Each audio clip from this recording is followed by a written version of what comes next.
जो लोग कहते हैं कि बीजेपी जाति की राजनीति नहीं करती है, सवाल है कि राजस्थान, छत्तीसगढ़, मध्य प्रदेश में SC ST OBC देखकर मुख्यमंत्री बनाया जाएगा। मैं फिर कह रहा हूं, इस देश में SC ST OBC के नेताओं को क्लेम करना चाहिए। वहीं EVM को लेकर लगातार हमला जारी है, संघर्ष EVM को लेकर लगातार नेताओं के बयान आ रहे हैं। संजय राउत, अखिलेश यादव, उसके बाद किसान नेता टिकैत के भी बयान आए हैं। नमस्कार, मैं शंभू कुमार सिंह और आप देख रहे हैं नेशनल दस्तक। अगर आप खुशफहमी में हैं इस देश में, अगर आप SC ST OBC हिंदू हैं या अगर आप OBC हैं, SC ST हैं और आप खुशफहमी में हैं, चाहे आप सिख समाज के हो सकते हैं तो भी आप OBC SC हैं, आप ट्राइबल हो सकते हैं, अगर आप क्रिश्चियन हो सकते हैं तो भी ट्राइबल हैं, आप हिंदू हैं तो भी SC ST OBC हैं, आप मुसलमान हैं, इस्लाम मानते हैं तो भी OBC ST हो सकते हैं। ये भारत के लोगों का संवैधानिक नाम है, जो संविधान में आपको अधिकार दिए गए हैं, इसीलिए आपको बाबा साहब ने आइडेंटिफाई किया है SC ST OBC के रूप में। आप किसी भी धर्म के मानने वाले हो सकते हैं, लेकिन मैं आज बात करूंगा खासकर SC ST OBC जिनको हिंदू कहा जाता है, जिनसे सनातन के नाम पर, धर्म के नाम पर बीजेपी वोट लेती है, लेकिन कैसे उनके बच्चों को नौकरियां से निकाला जाता है ये भी बताऊंगा। अगर आप अपने पहले या तो आप ड्राइवर बनिए, खलासी बनिए, चपरासी बनिए, मजदूर बनिए तो अच्छी बात है, लेकिन अगर आप पढ़ लिख कर कॉलेज में प्रोफेसर हो गए और अपने संवैधानिक अधिकार, सामाजिक अधिकार के लिए बात कर रहे हैं, आप अपने देश की सुरक्षा, सीमा की सुरक्षा के लिए बात कर रहे हैं, अपने मुल्क के बेहतरी के लिए बात कर रहे हैं, तो आपकी नौकरी चली जाएगी। लक्ष्मण यादव के साथ यही हुआ है। दिल्ली यूनिवर्सिटी ने डॉक्टर रितु की तरह, चूंकि रितु भी सोशल बहुजन मूवमेंट से जुड़ी हुई थी, Bahujan Samaj, SC ST OBC की बात आगे बढ़ा रही थी, आपके हक अधिकार की बात कर रही थी, वो किसी धर्म के खिलाफ नहीं थी, न वो किसी धर्म की बात कर रही थी, वो सभी धर्मों के SC ST OBC, किसानों के, गरीबों की बात कर रही थी, तो उनकी नौकरी चली गई। ये नौकरी लेने वाले कौन हैं ये मैं आपको बताऊंगा, जो सबसे बड़ी बात है। उसके बाद दूसरी बड़ी खबर होगी, जो लोग कहते हैं कि बीजेपी जाति की राजनीति नहीं करती है, सवाल है कि राजस्थान, छत्तीसगढ़, मध्य प्रदेश में SC ST OBC देखकर मुख्यमंत्री बनाया जाएगा। मैं फिर कह रहा हूं, इस देश में SC ST OBC के नेताओं को क्लेम करना चाहिए। वहीं EVM को लेकर लगातार हमला जारी है, संघर्ष EVM को लेकर लगातार नेताओं के बयान आ रहे हैं। संजय राउत, अखिलेश यादव, उसके बाद किसान नेता टिकैत के भी बयान आए हैं। लेकिन सबसे पहले बात आपको करते हैं हमास और फिलिस्तीन की। हमास फिलिस्तीन में युद्ध का पूरा खेल बदल गया है और आज 5 तारीख है, और सोचिए 5 तारीख से किस तरह से इजराइल अपने सबसे बुरे वक्त से गुजर रहा है। और सोचिए किस तरह से हमास ने 114 मिलीमीटर कम दूरी की राजमू मिसाइल प्रणाली से इजराइल के रेम सैन्य अड्डे पर बमबारी की है। और बड़ी खबर बता रहा हूं जो सबसे ज्यादा वायरल है, और सोचिए किस तरह से इजराइल जो है वो चारों तरफ से घिर रहा है। राजूम मिसाइल प्रणाली से 114 मिलीमीटर कम दूरी की और सैन्य अड्डे पर बमबारी किया। हमास पूर्वी गजा प्रवेश करने वाले 4 इजरायली वाहनों को अल यासीन 105 गोले से निशाना बनाया है। तो उसके पास अब हथियारों की कमी नहीं है और बला लगातार वो हमले कर रहा है, जो सोशल मीडिया पर वायरल है। बेत हनम में हमास लड़ाकों ने IDF टुकड़ी पर बम और मशीन गनों से हमला किया।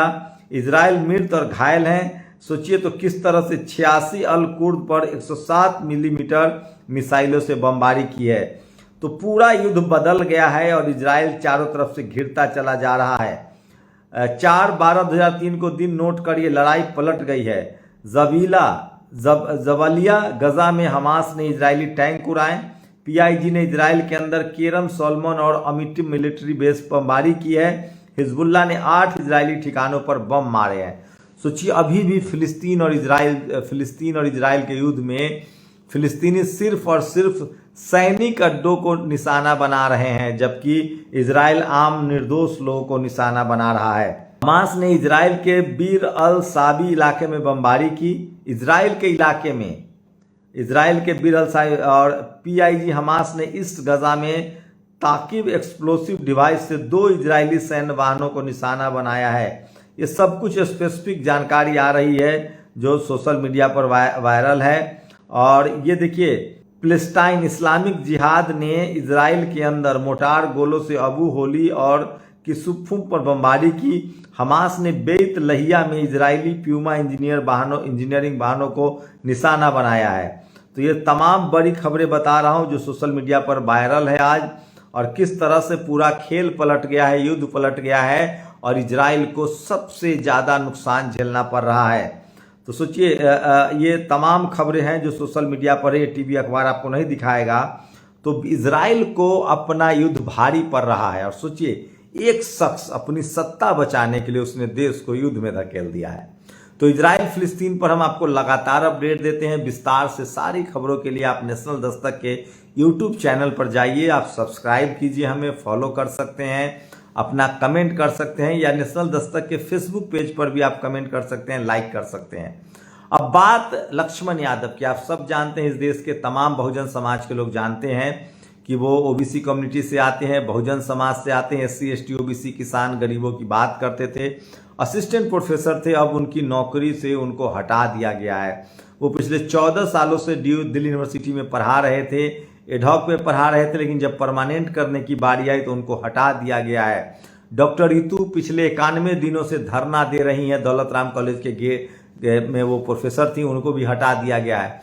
तो अगर आप SC ST OBC, चाहे आप किसी भी धर्म के हों, अगर आप SC ST OBC हैं और आप अपने देश के लिए, अपने समाज के लिए, अपने संवैधानिक अधिकारों के लिए सचेत हैं और बात कर रहे हैं, तो यकीनन आपको जो मनुवादी हैं, जातिवादी हैं, ब्राह्मणवादी हैं, वो हटा देंगे। मैं इसलिए कह रहा हूं, हिंदू एक हो जाओ, हिंदू एकजुट हो जाओ, तभी तक है जब तक आप मजदूर हैं, लाचार हैं, बेबस हैं।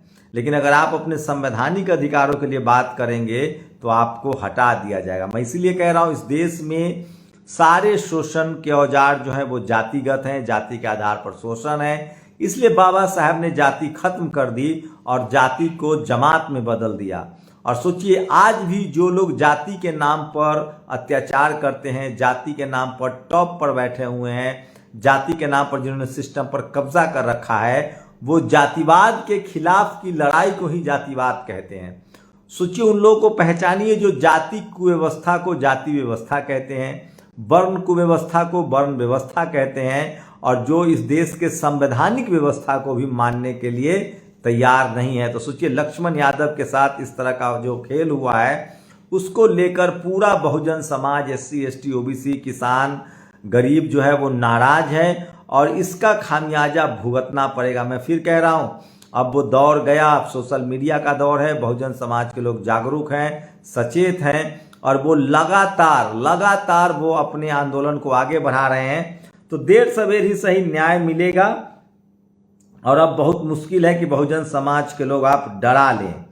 और सोशल मीडिया पर एक और सबसे ज्यादा, तो लक्ष्मण यादव के साथ पूरा देश खड़ा है। सोशल मीडिया पर जिस तरह के ट्रेंड आ रहे हैं, लक्ष्मण यादव को जिस तरह से नौकरी से निकाला गया, उन्होंने कहा है कि इसके खिलाफ मैं आंदोलन चलाऊंगा, इसके खिलाफ मैं लगातार आंदोलन चलाऊंगा, मैं ऑफिशियल अनाउंसमेंट का इंतजार कर रहा हूं। लेकिन सोशल मीडिया पर उनके शुभचिंतकों ने इस खबर को लिखना शुरू कर दिया है। वहीं पोस्टल वर्सेज EVM पर एक पोस्ट पढ़ ली, क्या नहीं पढ़ी तो और ट्वीट। सोचिए, दिग्विजय सिंह ने एक ट्वीट किया है। वैसे ये EVM भी कांग्रेस का ही पाप है, कांग्रेस ही लेकर आई थी। जब 10 साल कांग्रेस सत्ता में थी तो बीजेपी वाले कह रहे थे कि EVM ठीक नहीं है। अब बीजेपी कांग्रेस कह, सोचिए, पोस्टल बैलेट में 199 सीटों पर कांग्रेस आगे थी मध्य प्रदेश में। दिग्विजय सिंह ने ट्वीट किया है कि पोस्टल बैलेट के जरिए कांग्रेस को वोट देने वाले और हम पर भरोसा जताने वाले सभी मतदाताओं का धन्यवाद। तस्वीरों के आंकड़े एक प्रमाण है जो यह बताता है कि पोस्टल बैलेट के जरिए हम 199 सीटों पर आगे थे। बाद में उनका क्या हुआ, वो हार गए चुनाव। और सोचिए, EVM को लेकर अब अखिलेश यादव ने कहा है कि जापान, अमेरिका, इंग्लैंड नहीं करता है उसे चुनाव नहीं कराता है, तो हम क्यों करा रहे हैं। सुप्रीम कोर्ट में चुनाव आयोग ने जिस तरह से अपना बयान दिया है कि EVM जो है हम अगर काउंट करेंगे जो वीवीपैट है उसको, तो कई दिन लगेंगे। अरे साहब, जब आप 7 तारीख से लेकर 30 दिसंबर तक वोटिंग करा के EVM रख सकते हैं, तो आपको काउंटिंग में 2-4 दिन लगेगा, तो क्या जल्दबाजी। ये बात अखिलेश यादव ने भी कहा है। राकेश टिकैत ने तो यहां तक कहा है कि सारे तंत्र पर कब्जा और इसी के बहाने वो चुनाव जीत रहे हैं।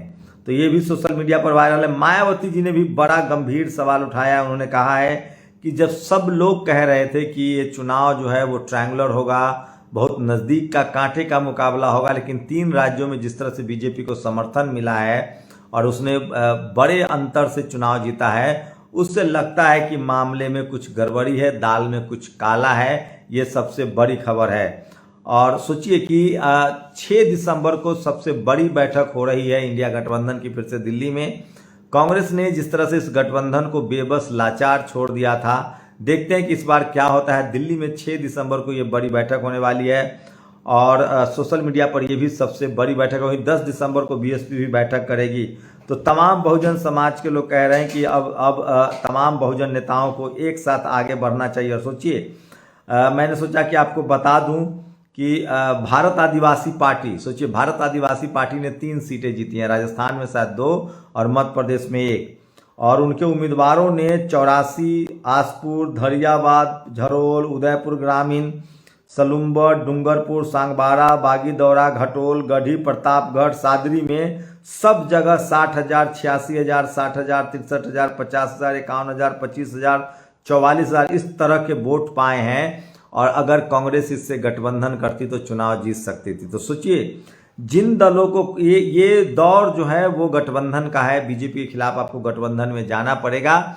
लेकिन ये कांग्रेसी नेताओं को समझ में आए तब ना। भारत आदिवासी पार्टी ने 25 सीट जारी किए थे, 15 सीटों पर उन्होंने अपने दबदबे वाली सीटों पर चुनाव लड़ा था। पहला चुनाव था, परिणाम आप देख सकते हैं। सोचिए 25 सीटों पर जारी किए तो शानदार तरीके से उन्होंने परफॉर्मेंस किया है। और कांग्रेस हारी है और कांग्रेस ने ही बीजेपी को जिताया। इसलिए मैं कह रहा हूं कांग्रेस ही बीजेपी की असली बी टीम है, लिख लीजिए।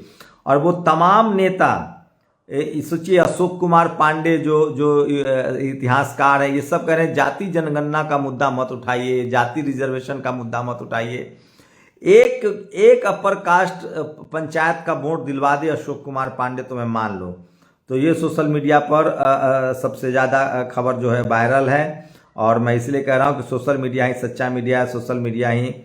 लक्ष्मण यादव की खबर बहुत ज़्यादा वायरल है, जिस तरह से उनको नौकरी से हटा दिया गया है उसको लेकर, और सोशल मीडिया पर लोग कैंपेन चला रहे हैं। और उसी तरह से सोचिए किस तरह से 3 राज्यों में देखते हैं कि सीएम कौन बनता है। कांग्रेस तो नहीं रखती है इन सब चीज़ों का ख्याल, लेकिन बीजेपी जो है वो बगैर SC ST OBC के आगे नहीं बढ़ सकती। ये सोशल मीडिया पर सबसे ज़्यादा वायरल है। तो मान्यवर कांशीराम साहब के फॉर्मूले पर अगर सबसे ज़्यादा कोई राजनीति करती है तो बीजेपी करती है, और इसीलिए वो चुनाव जीतने में कामयाब होती है। सोचिए कांग्रेस को एक मुख्यमंत्री बनाने का मौका मिला तो उस शख्स को वो मुख्यमंत्री बना रहे हैं जिनकी पूरी नैरेशिंग ABP से हुई है, RSS से हुई है, और वो अब जा रहा है तेलंगाना का मुख्यमंत्री बनने। जबकि वहीं जब बीजेपी को मौका मिलेगा 3 राज्यों में मुख्यमंत्री देखते हैं, उसमें SC ST OBC के कॉम्बिनेशन का ख्याल रखा जा रहा है। तो ये जो सबसे ज़्यादा जो SC ST OBC की राजनीति कर रही है वो बीजेपी कर रही है, प्लस वो धर्म के नाम पर भी राजनीति कर रही है। बहुजन समाज को तय करना है, SC ST OBC के नेताओं को तय करना है कि उसकी काट क्या है। वहीं एक बड़ी बैठक होने वाली है दिल्ली में इंडिया गठबंधन की, देखते हैं उसमें कौन कौन नेता आते हैं। मीडिया लगातार इस तरह की खबरें चला रहा है कि इंडिया गठबंधन टूट गया है। 6 तारीख को फिर पता चल जाएगा। खड़गे साहब ने इस बैठक को बुलाया है।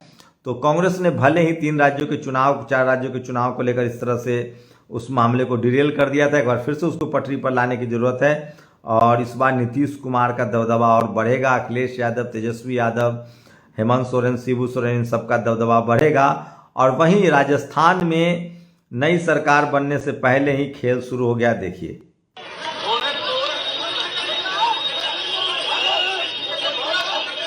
तो ये हवा महल के विधायक हैं, कोई बीजेपी से नया जीते हैं, और ये लगातार धर्म विशेष के लोगों को टारगेट करना इन्होंने शुरू कर दिया है मांस के नाम पर।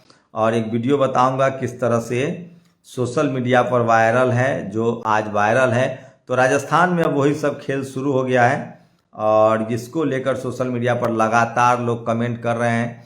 तो ये भी सबसे बड़ी खबर है। ये देखिए, लाइसेंस इनके पास है नहीं, एक के पास, और लाइसेंस इनके पास है नहीं, एक के पास है क्या लाइसेंस? लाइसेंस लाओ, सुनो, इसमें कोताही मत बरतना, दिमाग से निकाल देना। मैं मिठाई खाने वाला नहीं हूँ।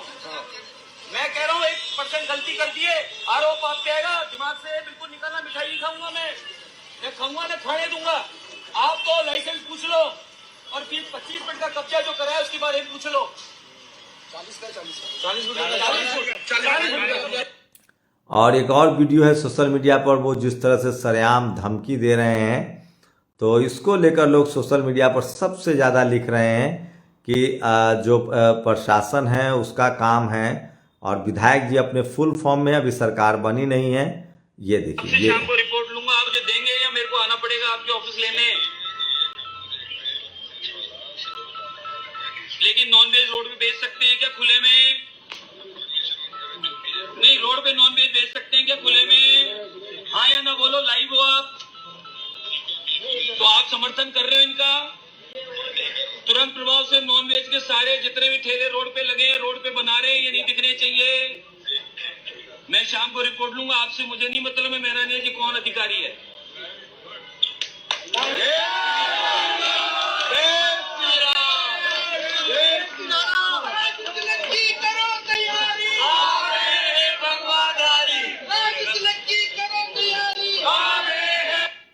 तो ये राजस्थान का वीडियो है, मुबारक हो। 450 रुपए का सिलेंडर होगा तो उसको भी दिखाएंगे। शुक्रिया। नेशनल दस्तक की आपसे गुजारिश है कि अगर इसको बचाना चाहते हैं तो नेशनल दस्तक को सब्सक्राइब करने के लिए रेड कलर के सब्सक्राइब बटन को दबाएं, फिर बेल आइकन की घंटी दबाएं। नेशनल दस्तक को बचाने के लिए बहुत जरूरी है कि हर खबर को शेयर करें, लाइक करें, कमेंट जरूर करें।